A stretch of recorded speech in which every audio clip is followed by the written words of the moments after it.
Alright guys, so today I am reviewing the Janoel 10 mini incubator. So I purchased this for about £30 off of eBay. This is my first time using an incubator that I've bought. I've used a Brincy incubator before with great success.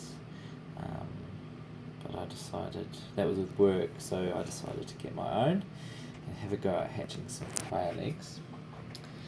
It's pretty straightforward. It's a manual incubator, which means you have to turn the eggs manually, which is fine. I can do that. I could have got an automatic turner for I think like an extra £20, but I kind of wanted to stay cheap. Just my first time, so thought I'd give it a whirl.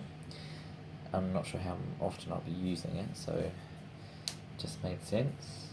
Yeah, so size, you can sort of see my hand.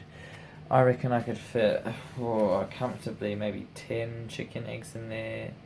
I've got about sort of 16 quail eggs I'm going to put in, so that should be fine. Comes with like an operating manual. It's pretty interesting English. I've managed to decipher most of it. The only thing that is of real importance in here is this part here, which just explains the code settings, and mostly this one here, which is the temperature correction. Because it is a cheaper incubator, the temperature that it says on here isn't necessarily what's happening inside, and I'd read a few reviews saying that would be the case, so I went and bought a hygrometer, which is going to read my humidity, which it doesn't on this incubator unfortunately, but that's fine. It was only like £12. And I also bought a thermometer as well, so it can tell me the actual temperature. I've just taken the lid off, so it's sort of sitting at 37.1 at the moment, but it will hopefully go up rather than down. So when I turned it on, I had to put it up to about 38.8 to get it reading 37.5 on here. But luckily there is as I said, an option to do a temperature correction.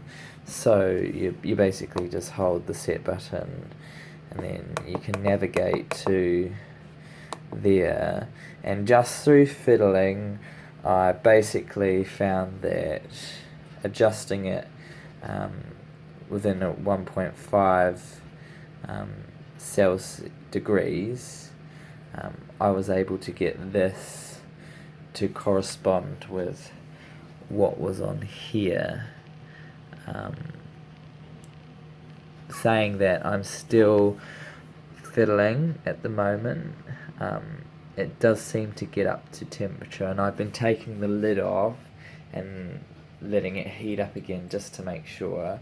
I am finding though that I have to put it a few degrees hotter, so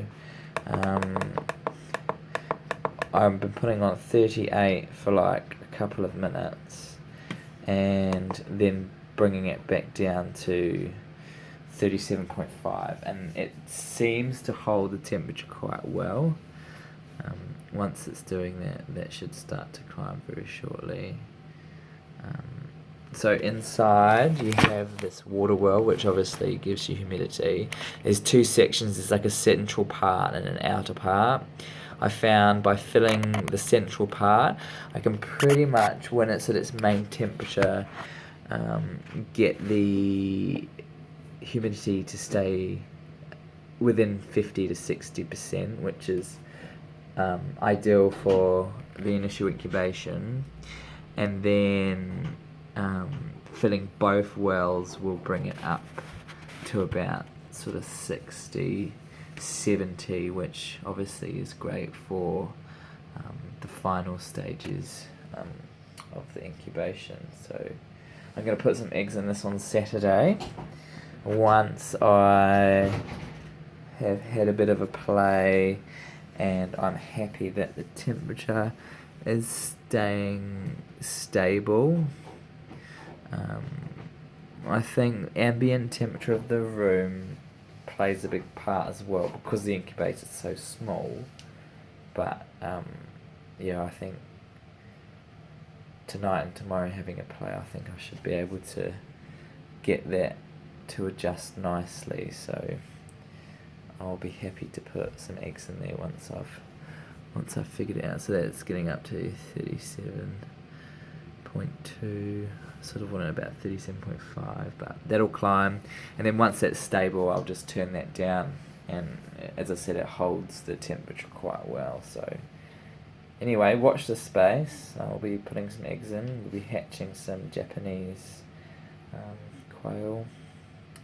And yeah, I'll keep you updated on the progress and how many little chickens I get out, or baby quails.